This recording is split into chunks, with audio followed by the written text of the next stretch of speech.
आप सभी को नमस्कार। आप सभी का स्वागत करता हूं मैं मेरे प्यारे दोस्तों इस खास सेशन में। आज हम आपके लिए लेकर आए हैं रिसेंट एग्जामिनेशन के जो सबसे बेहतरीन वन वर्ड सब्स्टिट्यूशन है। एक ही बार में इनको खटाक से देख लीजिएगा और ध्यान रखिएगा कि जो क्वेश्चन आपको प्रोवाइडेड है उसके जो बाकी के ऑप्शंस हैं, ठीक है ना, एक तो आपका सही आंसर हो जाएगा। बाकी के जो ऑप्शंस है ना उनको भी आपको ध्यान से समझना है, क्योंकि एग्जामिनर कई बार क्या होता है, कभी किसी एक ऑप्शन का क्वेश्चन बना दिया, कभी किसी दूसरे ऑप्शन का क्वेश्चन बना दिया, तो एटलीस्ट आपकी क्लैरिटी इस चीज में रहे कि आपको वो ऑप्शन हर एक लेवल पे क्लियर होना चाहिए, ठीक है ना। तो ये सेशन जो है वो मदद करेगा एसएससी के सीजीएल, सीएचएसएल, सीपीओ, एमटीएस और एनडीए सीरियस एग्जामिनेशंस में आपकी भरपूर मदद करने वाला है। तो चलिए शुरू करते हैं, ठीक है जी। सबसे पहले इस क्वेश्चन का आंसर एक बार आप पहले देखें, सोचें, फिर बात करते हैं। A government ruled by military, ठीक है ना जी। अब आप लोग जानते हैं पूरे विश्व में कहीं ना कहीं कोई ना कोई युद्ध तो चल ही रहा है, और उसी की वजह से क्या होता है, वहाँ का प्रेसिडेंट है या वहाँ का किंग है या वहाँ का कोई भी जो रूलिंग पर्सन है उसको कैप्चर कर लिया जाता है और वहाँ मिलिट्री का शासन कर दिया जा रहा है। तो इसको किस नाम से जानते हैं सर? थियो का मतलब तो गॉड या रिलीजन है, ठीक है ना। तो यानी कि गॉड या रिलीजन का जो शासन होता है उसको हम थियोक्रेसी कहते हैं, ठीक है जी। उससे हम थियोक्रेसी कहते हैं। अगर रिलीजन की बात हम करना चाहें तो रिलीजियस लीडर्स भी इसी कैटेगरी में आ जाते हैं, ठीक है ना। रिलीजियस लीडर्स भी इसी कैटेगरी में आ जाते हैं। अब आता है एक हमारे सामने डिक्टेटर, यानी कि डिक्टेटर तानाशाही को हम कहते हैं, है ना। जो डिक्टेटर के द्वारा चलाए जाने वाला शासन है एरिस्टोक्रेसी। अब एरिस्टो का मतलब हमें समझ में आता है जो हमारे समाज का उच्च दर्जा है, जो हमारे समाज का उच्च दर्जा है उसी को हम कहते हैं नोबल। हिंदी में इसी को हम कहते हैं कुलीन, ठीक है ना। कुलीन तंत्र हिंदी में इसे कह दिया जाता है, ठीक है जी। तो हमारे लिए करेक्ट आंसर एक ही बचता है, दैट इज कॉल्ड जुनता, ठीक है ना। दैट इज कॉल्ड जुनता, यानी कि जनता पर शासन करने के लिए आ गई मिलिट्री, तो ये हो गया जुनता, ठीक है। नेक्स्ट क्वेश्चन हमारे सामने, a person who has no money. एक ऐसा इंसान जिसके पास कोई पैसा नहीं है, ऐसे इंसान को हम क्या कहते हैं? अब अगर उसके पास पैसा नहीं है तो नेचुरल है वो काम कैसे चलाएगा, किसी दूसरे इंसान से पैसा उधार मांगेगा, ठीक है ना जी। तो पैटर्न तो हम संरक्षक को बोलते हैं, यानी कि जो किसी को रहने के लिए, खाने के लिए जगह दे, स्थान दे, ठीक है। अगर मैं कहूं तो पुराने जमाने के जितने भी राजा महाराजा होते थे तो वो बहुत सारे जो टैलेंटेड लोग होते थे ना उन सभी को रहने का स्थान, खाने की, पीस पहनने की सब चीजें देते थे, यानी कि वो उनके पैटर्न्स होते थे। तो ये संरक्षक है, तो एंटोनिम हो गया। टाइकून का मतलब हमें समझ में आता है एक ऐसा पावरफुल बिजनेसमैन जो पूरी मार्केट में बहुत बड़ा शेयर लेकर चलता है, ठीक है ना। जैसे अगर मैं कहूं स्टील इंडस्ट्री में, स्टील इंडस्ट्री में लक्ष्मी नारायण मित्तल एक बहुत बड़े टाइकून हैं, ठीक है ना। यानी कि लक्ष्मी नारायण मित्तल बहुत बड़े नाम से जाने जाने वाले इंसान हैं जिनका स्टील इंडस्ट्री में बहुत बड़ा शेयर है। मैं अगर जिंदल्स की बात करता हूं तो वो भी टाइकून है, टाटास की बात करूं टाइकून है। तो यानी कि जो बहुत बड़े स्तर के बिजनेसमैन है, वेल्दी बिजनेसमैन आप इसे कह दीजिए, ये भी गया। अब माइजर वो इंसान होता है जो इंसान जिसे पैसे तो है लेकिन भाई वो पैसे खर्चता नहीं है।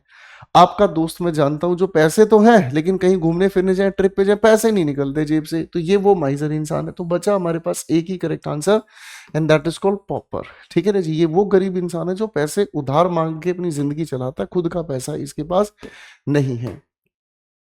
क्वेश्चन नंबर 3 को ध्यान से देखते हैं, ये क्या कहता है। एन एथलेटिक इवेंट, है ना, यानी कि एथलेटिक का मतलब जिसमें स्पोर्ट्स की बात की जाती है, जिसमें जिम्नास्टिक्स की बात की जाती है। एक मतलब इवेंट कंप्राइजिंग 10 डिफरेंट इवेंट्स, जिसके अंदर अलग अलग 10 इवेंट्स को शामिल किया जाता है, ठीक है ना। अब ये 10 को लेकर अगर हम समझते हैं तो 10 को लेकर हमें कहीं ना कहीं समझना होगा। पहला हमारे सामने आ गया हैप्टा। हैप्टा का मतलब क्या होता है?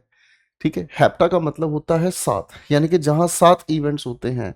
टेट्रा के बारे में अगर हम बात करते हैं तो टेट्रा का मतलब होता है 4, ठीक है ना। टेट्रा का मतलब होता है 4। आप लोगों ने देखा होगा ना, आप लोगों को टेट्रा पैक मिलता है आजकल, दूध भी इस तरीके का ना टेट्रा पैक आता है, ठीक है ना, इस तरह का ऊपर एक गोल ढक्कन लग जाता है। अमूल का दूध है, टेट्रा पैक है ना, तो यानी कि 4 लेयर में उस दूध को स्टोर किया जाता है। टेट्रा का मतलब 4 हो गया, पेंटा का मतलब 5 हो गया, डेका का मतलब 10 हो गया। 10 का पूछा है तो चलो मेरे भाई डेकाथलॉन हो गया। अब सर यहाँ जो थलॉन है ना, इस थलॉन का मतलब हमें समझ में आता है एथलेटिक इवेंट, ये रूट लेवल पर मीनिंग हो गया। तो आज के बाद अगर किसी भी शोरूम जिसका नाम ही डेकाथलॉन है, आप लोगों के आसपास होगा ही ना, बड़े शहरों में बहुत जगह डेकाथलॉन नाम का एक ब्रांड है, जहां पर आप मतलब किसी भी तरह के स्पोर्ट्स से रिलेटेड कोई भी आप मतलब गैजेट्स हैं, गिज्मो जो चाहे आप वहां पर ले सकते हैं। तो डिकैथलॉन बेसिकली एक ऐसा एथलेटिक इवेंट है जिसमें 10 तरीके के गेम अलग अलग तरह के शामिल होते हैं, ठीक है ना। तो मजा आया इस बात में हम लोगों को, ठीक है ना। अब रूट लेवल पर ऐसे जो वोकेबलरीज को समझना है ना, रटना नहीं है बाबू, वोकेबलरी को समझा जाता है। मैं हर बार एक चीज कहता हूं, और जब वोकेबलरी को समझने की बात आए तो गोपाल वर्मा सर की लिखी हुई बुक वोकैबविट्स आपकी सबसे बड़ी ताकत है, ठीक है ना। मेरी बात समझ रहे हैं। एक और बुक आती है, नॉर्मन लुइस की बुक आती है, word power made easy, that is the most thick, इतनी मोटी किताब है वो। उस किताब को पढ़ने पढ़ने में आधी उम्र निकल जाती है, ठीक है। तो हमने क्या किया स्टूडेंट्स के लिए, अब स्टूडेंट्स को तो कॉम्पिटिटिव लेवल पर जाना है, तो स्टूडेंट फ्रेंडली कंटेंट होना चाहिए, और जो पेपर में आता है तो हमने उसी लिहाज में आप लिखे के लिए वोकैबुलरीज तैयार किए, तो ये वहां पर काम आता है आपके, ठीक है ना, समझना आसान हो जाएगा। नेक्स्ट क्वेश्चन को ध्यान से देखते हैं, ये क्या कहता है हमें। R series of shorts put together, बहुत सारे शॉर्ट्स की एक सीरीज इकट्ठी जब रख दी जाए, सीक्वेंस में रख दी जाए, टू नरेट, नरेट का मतलब क्या होता है, स्टोरी टेलिंग, ठीक है ना। इसका मतलब क्या होता है, स्टोरी टेलिंग। नरेट करने का मतलब होता है कोई कहानी जो बताने का तरीका होता है, something with in a film, film के अंदर ही ये चीज शामिल होती है, उसे हम क्या कहने की कोशिश करते हैं, क्या ये फ्लैशबैक है। फ्लैशबैक का मतलब तो क्या होता है, बैक जाना है तो पास्ट में जाना है, यानी कि ये वो एक्टिविटी होगी जिसमें कोई कैरेक्टर अपने पास्ट के बारे में हमें दिखाता है, तो ये पास्ट सीन हो गया। प्री व्यू का मतलब क्या होता है बेटा, व्यू का मतलब देखना हो गया, और प्री का मतलब हमें समझ में आ गया बिफोर, यानी कि किसी भी चीज को पहले से ही दिखा देना, है ना। तो ये अपने आप में मैं ये भी कह सकता हूं, ये अपने आप में एडवांस व्यू है। एडवांस का मतलब किसी को देखने से पहले कोई चीज दिखा देना। ट्रेलर होता है, कोई मूवी आ रही है, मूवी आने से पहले एक प्रीव्यू दिखा दिया जाता है, पूरी फिल्म में इस तरीके का कंटेंट है, आपको ये मूवी इस तारीख को देखने को मिलेगी, तो ये प्रीव्यू है। ट्रेलर और प्रीव्यू ऑलमोस्ट सिमिलर है, ठीक है ना जी, ये दोनों के दोनों अपने आप में सिनोनिम है, ठीक है। तो बचा हमारे पास एक ही correct answer, that is called montage, ठीक है ना जी। इसे हम कहते हैं कि जब बहुत सारे इवेंट्स को इकट्ठा सीरीज में इस तरीके से रख दिया जाता है ताकि मूवी की जो असली घटना है वो उसको सपोर्ट करे, ठीक है जी, ताकि वो उसको सपोर्ट करे। बहुत सारी ऐसी साइंस फिक्शन है, बहुत सारी ऐसी मूवीज आप देखते हैं जिसमें डिटेक्टिव टाइप का कुछ कंटेंट दिया गया हो, समझ रहे हैं? तो उस तरीके के कंटेंट्स में ना ये छोटे छोटे इवेंट्स की छोटी छोटी स्टोरीज डाल दी जाती है, बाद में उनको क्लाइमैक्स में रिलेट किया जाता है कि वो सीन इसलिए दिखाया गया था ताकि ये चीज समझ आए, वो सीन इसलिए ताकि ये समझ आए, ठीक है। तो ये मोन्ताज कहलाता है, ठीक है। अब ये मत कहना कोई बच्चा गुस्से में, सर ये वर्ड्स तो आज तक हमने नहीं देखे थे। सर वर्ड्स तो आपने जरूर देखे होंगे, लेकिन इन वर्ड्स को तोड़ना सबसे ज्यादा इंपॉर्टेंट है, ठीक है बच्चा। एक ऐसा इंसान जो काटता है बेशकीमती स्टोन्स को, स्टोन्स का मतलब है जेम्स, जेम्स का मतलब होता है रत्न, ठीक है ना जी। जेम्स का मतलब होता है क्या बेटा, रत्न, ठीक है। तो रत्न तो आप लोगों ने देखा होगा भाई, ठीक है। अरे भाई जो हीरे हैं, जवाहरात हैं, पन्ना, पुखराज, ये सारे के सारे स्टोन्स हैं, जेम्स हैं, ठीक है ना जी। ओके जी। अब मेरे भाई इसको हम क्या कहते हैं, जेमोलॉजिस्ट, ठीक है ना जी। जेमोलॉजिस्ट का मतलब क्या होता है, जेमोलॉजिस्ट बेसिकली ये वो इंसान है जो अध्ययन करता है किसका, जेम्स का, जेम्स का अध्ययन। आप कहेंगे सर अध्ययन के बारे में हमें क्या पता चलेगा, सर अध्ययन के बारे में हमें पता चलेगा इसके अंदर लॉजी लिखा है। लॉजी किसी के अंदर देखने को मिले तो उसका अर्थ स्टडी होता है, उसका अर्थ स्पीच होता है, कहीं कहीं स्टडी को आप साइंस भी कह देते हैं, ठीक है ना। तो अध्ययन करने वाला जेमोलॉजिस्ट है। यहां पर अध्ययन करने की तो बात ही नहीं कही है, यहां पर तो कहा गया जो मतलब हीरे को प्रॉपर डिजाइन में काटता है, जो डिजाइन में कटिंग उसकी करता है। तो पॉलीग्लॉट, ग्लॉट हमारा ये हिस्सा हो गया, यानी कि जो बहुत सारी भाषाओं की जानकारी रखता है। तो सर ये अलग हो गया। ड्रोवर, ड्रोव करता है ना, मेरी बात समझे, यानी कि जो कैटल को ड्राइव करता है, कैटल को ड्राइव करता है ना, पशुओं को हाँकता है। पशुओं को आपके गांव में देखा नहीं है, एक आदमी आता है सुबह, हर घर से जितनी भी भैंस है गायें इकट्ठी कर लेता है, उनको ले जाता है तालाब के पास, नहलाता है, सर खेतों में ले जाता है, वहां चराता है, शाम को दूध का टाइम जब हो जाता है तब वापस आपके घरों पे छोड़ जाता है ना। तो उसको, इंसान को ड्रोवर कहा जाता है। तो करेक्ट आंसर हमारे पास एक ही बचता है, that is called lapidist, that is called lapidist, है ना। कोई भी हीरा इस शेप में है, ठीक है ना, फिर लेपिडिस्ट इसकी प्रॉपर इस तरीके की कटिंग करता है, उसके अंदर कटिंग के साथ साथ छोटे छोटे डिजाइन काटता है, जिसकी वजह से हीरे की चमक होती है। जो हीरे की नेचुरल फॉर्म होती है उसमें इतनी चमक नहीं होती बाबू, ठीक है, वो पत्थर ही होता है। और उसको फिर बहुत अच्छे तरीके से प्रॉपर, मतलब मैं कहूँ प्रोपोर्शनेट डिजाइन काटा जाता है, उसको काटा जाता है, उसके अंदर पॉलिश की जाती है, तब उसमें चमक आती है। तो ये लेपिडिस्ट का काम है भाई। क्वेश्चन 6 को ध्यान से पढ़ेंगे।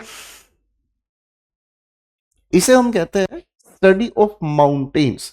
माउंटेन्स के लिए रूट वर्ड काम आ गया, क्योंकि सभी के आखिर में लोजी हमें देखने को मिल रहा है, वो लोजी स्टडी कह सकता है, साइंस कह सकता है, बोलो हाँ ना। अब हमारे सामने ये लिखा है वायरस, वायरो, VIRO का मतलब वायरस ही है। तो वायरस का अध्ययन वायरोलॉजी होगा।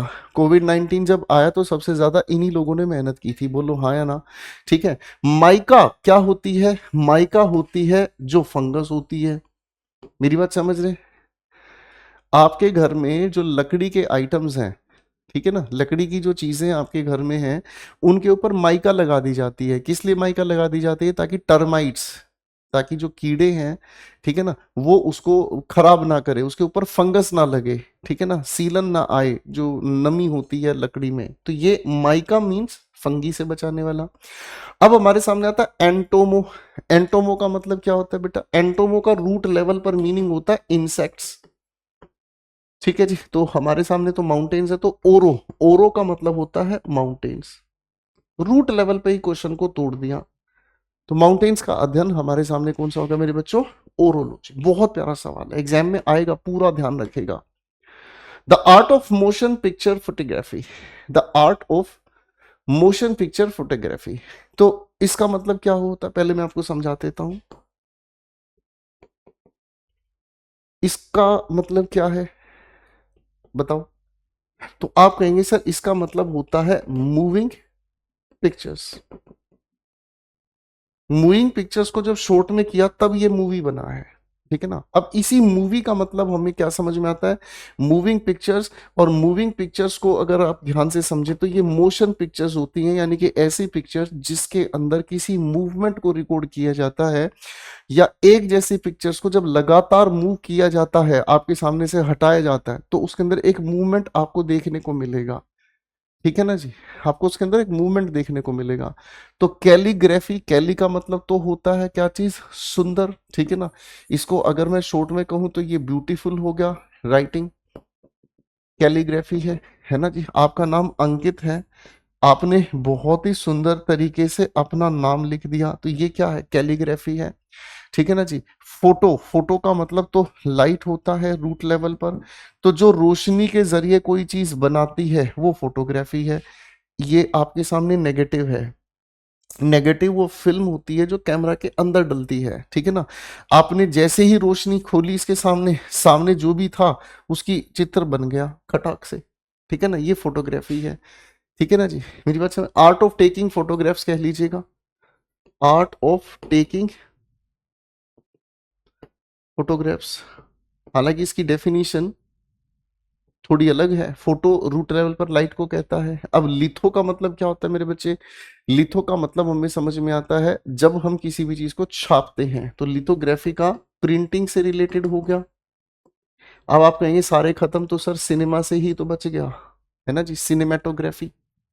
यहां पर हमारे पास इसका आंसर है छायांकन कला, हिंदी में कहते हैं बच्चे। चलिए क्वेश्चन 8 को देखते हैं, पहले इसको बनाइएगा, शाबाश। The fear of open spaces और क्राउड्स, या तो खुले में रहने से डर लगे या फिर भीड़ में रहने से डर लगे। दोनों को समझिएगा, दोनों को समझिएगा। कोई इंसान मेले में गया है, भीड़ है, घबराहट होती कहीं मैं खो ना जाऊं, ठीक है। अब मान लो उसी इंसान को अकेले सुनसान जंगल में छोड़ दिया जाए, सुनसान जंगल है, आसपास कोई नहीं हो, जंगल में छोड़ दिया जाए, उसको तब भी डर लग रहा है। किस लिए डर लग रहा है? हर कहीं को मेरे ऊपर कोई अटैक ना कर दे, ठीक है ना। इस डर को हम क्या कहते हैं? देखो, सबसे पहले पायर को पकड़ते हैं, ठीक है ना। ये जो प्यार होता है ना बेटा, ये प्यार ही अंग्रेजों ने पायर पकड़ लिया, दोनों का मतलब है फायर। तो यानी कि आग से जो लगा डर है वो पायरोफोबिया है, ठीक है। याद भी हो गया मजे मजे में, है ना। प्यार पायर, पायर मीन्स आग, ठीक है। प्यार में पड़ना मीन्स आग में कूदना। वो कहावत भी तो सुनी होगी ना आप लोगों ने, ये इश्क नहीं ये आग का दरिया है, इसमें डूब कर जाना है, समथिंग ऐसा कुछ होती है वो कहती है ना। एस्ट्रा, जब एस्ट्रा की हम बात करते हैं तो एस्ट्रा का मतलब होता है स्टार, एस्ट्रा का मतलब होता है स्टार। तो आसमान में सितारों के टूटने का डर, आसमान में जो किसी भी तरीके की जो चमक होती है, यानी कि जिस चमक को हम कहते हैं लाइटनिंग का डर। भाई स्टार्स की वजह से ही रोशनी है, तारा टूटा, एकदम चमक पड़ी, बिजली गिरी, इससे डर लग गया, ठीक है। एरकन, एरकन का मतलब होता है स्पाइडर। लो भाई लड़की लोगों, आपके लिए भी आ गया ये क्वेश्चन। मकड़ी को देखते ही डर लगता है, हाय राम ये कभी ऊपर ना गिर जाए। और मकड़ी की बुआ छिपकली उसको देखे तो भाई साहब मैं क्या बोलूं, हालत ही खराब हो जाती है ना। तो आर्कन का मतलब स्पाइडर, और स्पाइडर से लगने वाला डर कहलाता है आर्केनोफोबिया। तो एगोराफोबिया इसे हम कहते हैं, इसको हम क्या कहते हैं? एगोराफोबिया, ठीक है जी। ओके, खुली जगह पे या भीड़ में जाने का जो डर होता है that is called agoraphobia. Agora का मतलब ही स्पेस होता है। क्वेश्चन 9 को देखते हैं, मजे से इस आंसर बनाने की कोशिश करेंगे भाई। Revealing of crucial details of a film plot, film का पूरा प्लॉट है। प्लॉट का मतलब होता है बेटा स्ट्रक्चर। किसी भी फिल्म का पूरा स्ट्रक्चर है कि भाई एक हीरो है, एक हीरोइन है, इन दोनों के पापा हैं मुच्छड़दास, ठीक है जी। ठीक, इन दोनों के सॉरी पापा नहीं है, ठीक है ना। भाई इसके पापा ये हो गए, भाई इसके पापा जो है वो गंजूदास हैं, ठीक है ना जी। अब इनकी आपस में दुश्मनी, तो इनकी शादी कैसे होगी? This is called plot, structure of a story. तो ये चीज प्रकट करना, क्रूशियल डिटेल्स, क्रूशियल का मतलब होता है राजा बाबू इंपॉर्टेंट, ठीक है ना, जो बहुत ज्यादा इंपॉर्टेंट है। Revealing of important details of a film plot, film की स्ट्रक्चर की इंपॉर्टेंट डिटेल्स को जब किसी के सामने खोलकर बताया जाता है तो उसे ट्विस्टर कहा जाता है। तो ट्विस्टर तो आप ये कहेंगे ट्विस्ट कर देना। ट्विस्ट, ट्विस्ट करने का मतलब क्या होता है? सडन टर्न, टर्न से हमने बना दिया टर्निंग, और टर्निंग किसके साथ जोड़ दिया? पॉइंट। तो एकदम से कैरेक्टर में टर्निंग पॉइंट आ जाए, अप्रत्याशित मोड आ जाए कि जो सिचुएशन हो रही थी ना, उस सिचुएशन के अकॉर्डिंग वो चीज नहीं हुई जो सोचा था, एकदम से ही कुछ और ही हो गया, ठीक है ना। क्लाइमैक्स नेचुरल एंडिंग को बोलते हैं, natural ending of a movie, ठीक है ना। लेकिन यहां पर पीक होता है एक्शंस का, इसके आगे और एक्शंस की जरूरत नहीं होती। सामान्यतः फिल्मों में ये होता है कि हीरो हीरोइन के बीच कोई ना कोई एक विलन होता है, ठीक है। अब मूवी का अंत वहां होता है या तो वो विलन मारा जाए या फिर वो विलन घुटने टेक दे, हीरो हीरोइन को दोनों को स्वीकार कर ले कि तुम जैसे हो, मैं आज के बाद तुम्हें कुछ नहीं कहूंगा। तो ये पीक पॉइंट होता है, नेचुरल एंडिंग होती है, इसके बाद आगे स्टोरी की कोई जरूरत नहीं होती। This is what you call climax, ठीक है, करेक्ट। अब टीजर हमारे सामने क्या होता है? टीजर होता कुछ एक सेकंड का, ठीक है ना, कुछ एक सेकंड का। लेकिन ये बेसिकली एक प्रमोशन के पर्पस के लिए ही होती है, अ प्रमोशनल वीडियो, ठीक है ना। तो स्पॉइलर होता है, स्पॉइलर क्या होता है बेटा? स्पॉइलर होता है जो किसी भी मूवी की मैक्सिमम इंफॉर्मेशन को बता दे या डिस्क्राइब कर दे, ठीक है बच्चे। हाँ कि नहीं? आइए बच्चे नेक्स्ट क्वेश्चन की तरफ बढ़ते हैं अब हम। The category to which a film और सीरीज बिलोंग्स, है ना, यानी कि कोई भी कैटेगरी। चलो दूसरी तरफ चलते हैं। मैं अगर आपसे पूछूं रॉक स्टार किस तरह की मूवी है, आप कहेंगे सर एक ट्रेजेडी है। ट्रेजेडी क्यों है? क्योंकि फिल्म के एंड में हीरो या हीरोइन मर जाते हैं। वीर जरा आप कहेंगे सर रोमांटिक मूवी है, क्योंकि मरता कोई नहीं, लास्ट में जाके मिल जाते हैं। आप समझ रहे हैं? आशिकी 2 क्या ट्रेजेडी है? क्यों है? क्योंकि लास्ट में जाके हीरो मर जाता है। समझ रहे हैं? अब मैं कहूँ सैयारा कैसी मूवी, आप कहेंगे सर मेरे मुंह से निकलने वाला है, सैयारा एक कोमा फिल्म है ना, टॉर्चर फिल्म है। कैसी रोमांटिक मूवी है? हीरो हीरोइन प्यार में पड़ते हैं, दोनों अलग हो जाते हैं, अंत में जाके मिल जाते हैं। रोमांटिक मूवी उस मूवी को कहते हैं जिसमें रिलेशनशिप की एक हैप्पी एंडिंग होती है। ट्रेजेडी उसे कहते हैं जिसमें किसी भी तरीके की घटना में आखिर में जाके डैमेज बहुत बड़े लेवल पे होता है, चाहे वो डेथ हो, चाहे सेपरेशन हो, चाहे सब चीज खत्म हो जाने, वो ट्रेजेडी होती है। रोमियो जूलियट एक ट्रेजेडी है, लास्ट में जाके रोमियो जूलियट खत्म। समझ रहे हैं? तो इस तरीके की ये कहानी है। तो अलग अलग कैटेगरीज आपने जो बांटी, उन कैटेगरीज को हम किस नाम से जानते हैं? जेनस नाम से जानते हैं? नहीं, जेनस नाम से हम नहीं जानते। जेनस का मतलब तो क्या होता है? वंश। आप किस वंश से बिलोंग करते हैं, ठीक है ना? मौर्य वंश से, गुप्ता वंश से, पांडु वंश से, है उनका नाम कौरव वंश से, ठीक है, उसको हम जेनस कहते हैं। बायोलॉजिकल क्लासिफिकेशन होती है हर एक परिवार की, मेरा वंश वहां से चल रहा है, मेरे दादा परदादा सड़दादा अड़दादा खड़दादा लड़दादा, ठीक है ना? Oh my God. फाइलम एक नया शब्द आपके लिए जुड़ रहा है, ठीक है ना? ये फाइलम बेसिकली बायोलॉजिकल क्लासिफिकेशन है, ठीक है ना? बायोलॉजिकल क्लासिफिकेशन है, बायोलॉजी में इस टर्म का यूज किया जाता है, कैटेगरीज में बांट दी जाती है। जैसे अगर मैं आपसे पूछूं मेरे बच्चे, बायोलॉजिकल कैटेगरी, अगर मैं आपसे पूछूं बैम्बू किस तरीके का पौधा है, आप कहोगे सर पौधा कैसे हो गया, व्हाट द हेल, बैम्बू पौधा थोड़ी है। बैम्बू तो अपने आप में एक तरीके की ग्रास है, और धरती की सबसे बड़ी ग्रास है, जो बिल्कुल सीधी सीधी बढ़ती चली जाती है। तो ये बायोलॉजिकल कैटेगरी आपने इसकी बना दी, ठीक है भाई। फिर आता है हमारे सामने फैमिली, आप जानते ही हैं। तो मूवीज की जो कैटेगरीज या सीरीज की कैटेगरीज अगर हम बांट देते हैं, ठीक है ना? आजकल एक कैटेगरी चल रही है GORE, ठीक है ना? इसका मतलब कमेंट सेक्शन में आप मुझे बताएं, ठीक है? इसकी जनर, इसको प्रोनाउंसिएशन ध्यान रखेंगे, इट्स कॉल्ड जनर, ठीक है ना? तो ये कौन सी क्या होता है, इसकी डिटेल मुझे आप कमेंट सेक्शन में जरूर दीजिएगा, and here we have the explanation, ठीक है? तो मेरे प्यारे दोस्तों, बड़ा मजा आया, बहुत ही प्यारे वर्ड्स आज आप लोगों के लिए मैं लेकर आया हूँ। उम्मीद करता हूँ मस्ती के साथ आप इनको रिवाइज करेंगे, पढ़ेंगे और अपने दोस्तों को भी शेयर करेंगे। थैंक यू सो मच, मिलते हैं अगले सेशन में। Bye everyone.